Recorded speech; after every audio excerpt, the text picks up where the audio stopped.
Saludo con afecto a los medios de comunicación presentes, así como a las personas que nos ven por las distintas redes sociales y los diferentes medios digitales. Señoras y señores,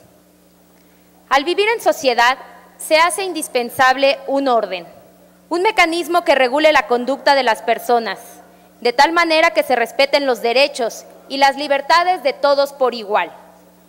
El mero transcurso del tiempo tiene una influencia decisiva en el derecho, pues las normas nacen con una vocación de permanencia transitoria. En la medida que el ordenamiento jurídico debe evolucionar para adaptarse a dar soluciones a nuestras situaciones jurídicas antes desconocidas. El establecimiento de normas con una vocación de permanencia o vigencia absoluta es contraria a la esencia misma del derecho, como conjunto de normas destinadas a reglamentar las distintas facetas de convivencia humana desde el punto de vista jurídico, articulando además concretas soluciones ante los conflictos que puedan surgir en la práctica. Tal es el caso que hoy nos ocupa, de la Ley de Acceso de las Mujeres a una vida libre de violencia del Estado de México, materia objeto de la presente iniciativa, que propone reformas a la misma a fin de que las mujeres mexiquenses contemos con una legislación acorde a la realidad que vivimos y con ello prevea situaciones de vulnerabilidad que puedan quedar fuera de la observancia de la ley. Es así que primeramente debemos atender a los conceptos que enuncia la ley en su artículo 3, en donde encontramos la figura de la víctima y del agresor, que de su simple lectura queda claro a qué personas refiere la ley, el sujeto pasivo y el activo respectivamente, en los casos cuando se ejerce violencia. Pero la ley omite a las demás personas que también son afectadas de manera indirecta derivado de tales conductas, como resultan ser los familiares de las víctimas, como es el caso en la violencia familiar, en donde los hijos reciben de manera colateral un daño psicológico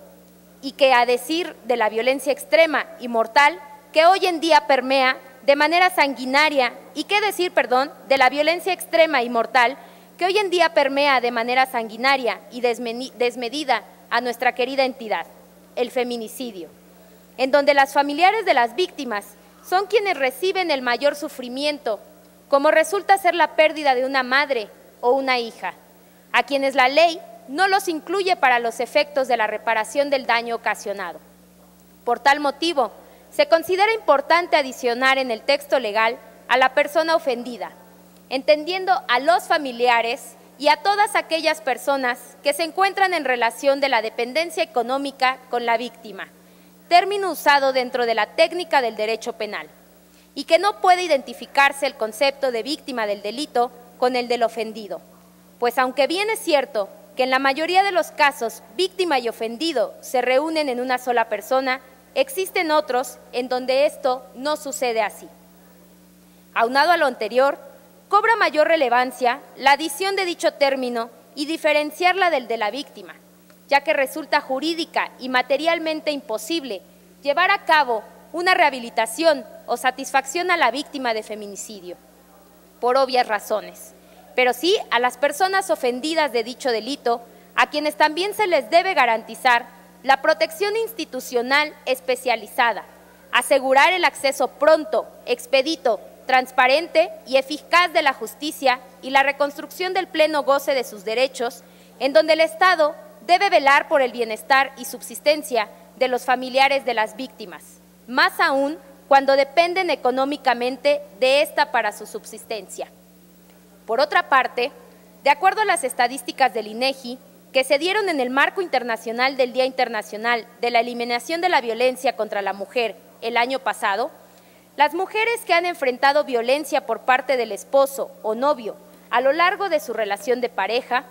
en el 64% de los casos se trata de violencia severa y muy severa. Dicha violencia puede darse de distintas maneras, como lo es en el ámbito familiar, laboral y docente, en la comunidad, noviazgo, institucional o bien obstétrica.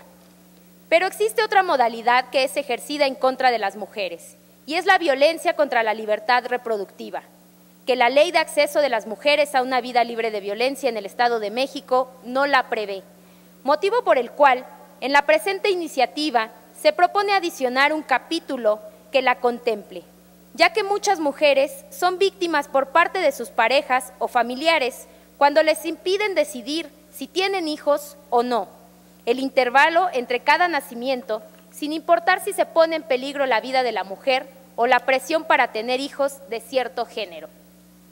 De igual forma, la violencia contra la libertad reproductiva puede darse por parte de quienes trabajan en las instituciones de salud, al obstaculizar el acceso a la información de los métodos anticonceptivos y, en los casos más graves, realizar la esterilización forzada, aún y sin contar con el consentimiento expreso y libre de la mujer, que, si bien es cierto, está catalogada dentro del capítulo de violencia obstétrica, debiera de recapitularse como una modalidad de violencia en contra de la libertad reproductiva por el bien jurídico que tutela, a fin de que las mujeres puedan disfrutar de una vida sexual satisfactoria, segura y responsable, que tengan la capacidad para reproducirse y la libertad de decidir si se reproducen, cuándo y con qué frecuencia. Por último, y no por ser menos relevante, se propone reformar el artículo 38 de la Ley de Mérito, que faculta al Ejecutivo Estatal para contemplar en el presupuesto de egresos del Estado la asignación de una partida presupuestaria que garantice el cumplimiento de los objetivos del sistema estatal y el programa integral para la igualdad de trato y oportunidades entre mujeres y hombres y para prevenir, atender, sancionar y erradicar la violencia contra las mujeres en el Estado de México,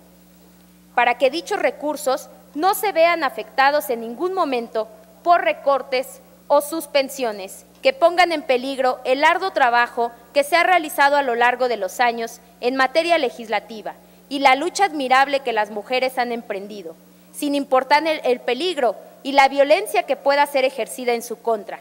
porque sean escuchadas, valoradas, por un trato digno, de respeto e igualdad de oportunidades, por una defensa y protección de sus derechos humanos universales, porque sabemos que hoy en día resulta muy difícil ser mujer en el Estado de México. Eliminemos estas barreras. Es cuanto.